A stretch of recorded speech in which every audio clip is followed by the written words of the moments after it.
Hello friends, आज मैं आपको सार्वत्रिक गुरुत्वाकर्षण चैप्टर के नीट एग्जाम के प्रीवियस ईयर के कुछ क्वेश्चन को सॉल्व कराऊंगा। जिसमें क्वेश्चन है, यदि सूर्य का द्रव्यमान 1/10 गुना हो तथा सार्वत्रिक गुरुत्वाकर्षण स्थिरांक परिमाण में 10 गुना हो तो निम्नलिखित में से कौन सा सही नहीं है। ऑप्शन है ए, वर्षा की बूंदें धरती पर अधिक तेजी से गिरेगी। बी, पृथ्वी पर जी के मान में परिवर्तन नहीं होगा। सी, पृथ्वी तल पर लोलक का आवर्तकाल कम हो जाएगा। डी, धरती पर चलना अधिक कठिन हो जाएगा। तो इसका सही आंसर है बी, पृथ्वी पर जी के मान में परिवर्तन नहीं होगा। नेक्स्ट क्वेश्चन, ऊंचाई जिस पर गुरुत्वीय त्वरण g/9, जहां g पृथ्वी की सतह पर गुरुत्वीय त्वरण है, कैपिटल R त्रिज्या के पदों में है। ऑप्शन है ए, करनी में 2r, बी 2r, सी r/करनी में 2, डी r/2। तो इसका सही आंसर है बी 2r। चूंकि हम जानते हैं पृथ्वी तल से h ऊंचाई पर जो गुरुत्वीय त्वरण g डैश जो होता है वो g/1 + h/re का होल स्क्वायर होता है और g डैश का मान g/9 के बराबर है। तो हो जाएगा g/9 बराबर g/1 + h/r का होल स्क्वायर। g से g कैंसिल हो जाएगा, दोनों पक्षों का वर्गमूल कर देंगे तो हो जाएगा 1/3 = 1/1 + h/re। क्रॉस मल्टीप्लिकेशन कर देंगे तो हो जाएगा 1 + h/r = 3। अब इसे सॉल्व कर देंगे तो h बराबर 2r के इक्वल आ जाएगा। नेक्स्ट क्वेश्चन, पृथ्वी के केंद्र से स्मॉल r के साथ गुरुत्वीय त्वरण g का परिवर्तन अग्रांकित में से किस ग्राफ में सबसे सही दर्शाया गया है, जहां re पृथ्वी की त्रिज्या है। अब यहाँ पे ग्राफ दिया गया है तो इस ग्राफ में जो सही आंसर होगा वो ए होगा। नेक्स्ट क्वेश्चन, पृथ्वी के पृष्ठ से 1 किलोमीटर ऊंचाई पर गुरुत्वीय त्वरण का मान वही है जो पृथ्वी के भीतर d गहराई पर है। तो ऑप्शन है A, d = 1/2 kilometre, B, d = 1 kilometre, C, d = 3/2 kilometre, D, d = 2 kilometre. तो इसका सही आंसर है D, d = 2 kilometre. Next question है, पृथ्वी के पृष्ठ से कितनी ऊंचाई पर गुरुत्वीय विभव तथा गुरुत्वीय त्वरण के मान क्रमशः -5.4 × 10⁻7 जूल प्रति किग्रा तथा 6.0 न्यूटन प्रति किग्रा है। पृथ्वी की त्रिज्या 6400 किलोमीटर है। ऑप्शन है ए, 2600 किलोमीटर, बी 1600 किलोमीटर, सी 1400 किलोमीटर, डी 2000 किलोमीटर। तो इसका सही आंसर है ए, 2600 किलोमीटर।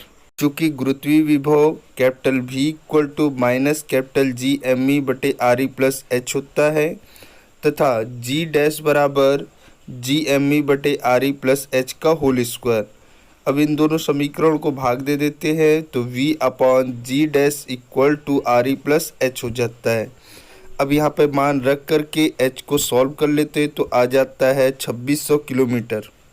नेक्स्ट क्वेश्चन है, सूर्य के चारों ओर दीर्घवृत्ताकार कक्षा में गतिमान ग्रह की स्थितियां ए, बी तथा सी पर गतिज ऊर्जाएं क्रमशः Ka, Kb तथा Kc हैं।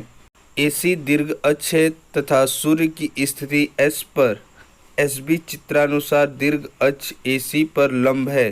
तब ऑप्शन है A, Ka < Kb < Kc, B, Kb < Ka Kc, C, Kb < Ka Kc, D, Ka Kb Kc।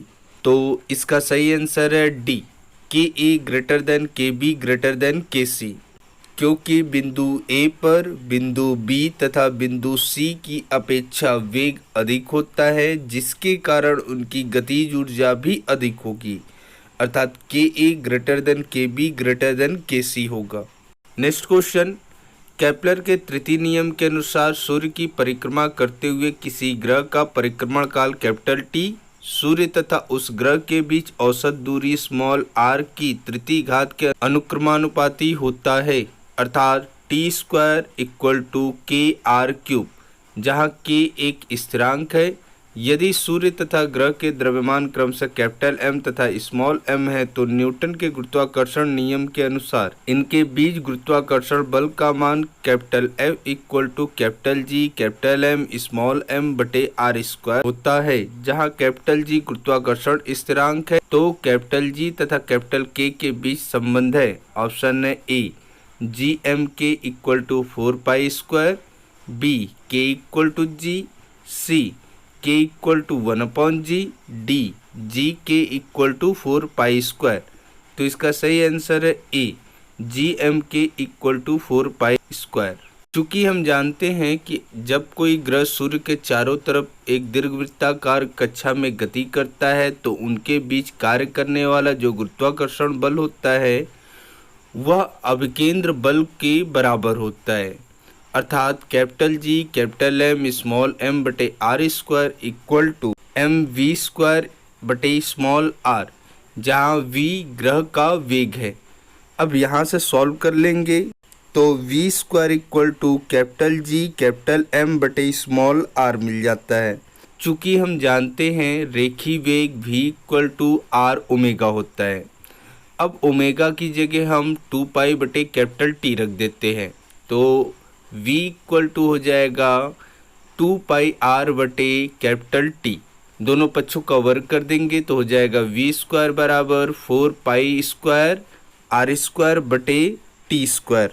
v square का मान यहाँ पे हम रख देते हैं तो हो जाता है T square equal to 4 pi square R cube बटे कैपिटल जी एम। क्योंकि ऊपर हमें दिया हुआ है T square equal to K R cube, दोनों समीकरण की तुलना करने पर k equal to 4 pi square बटे कैपिटल जी कैपिटल एम हो जाता है।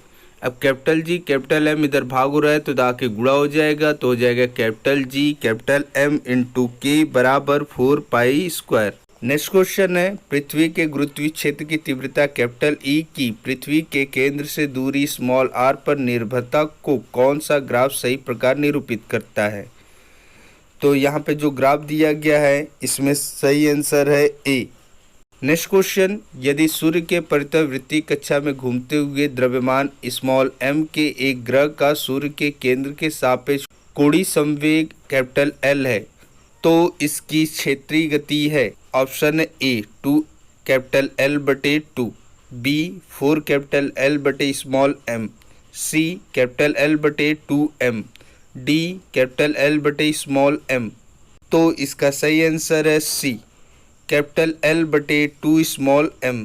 केपलर के नियम से जो क्षेत्रफल ए होगा वो 1/2 आर स्क्वायर डी थीटा होगा।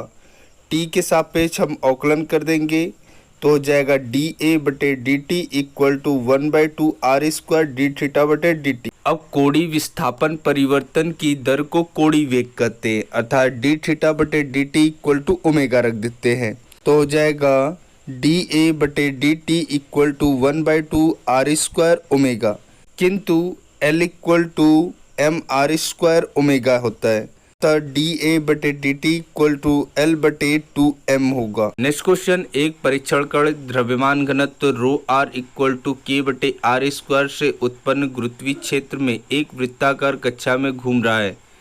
कण के कक्ष की त्रिज्या कैपिटल आर तथा इसका आवर्तकाल कैपिटल टी के बीच सही संबंध है।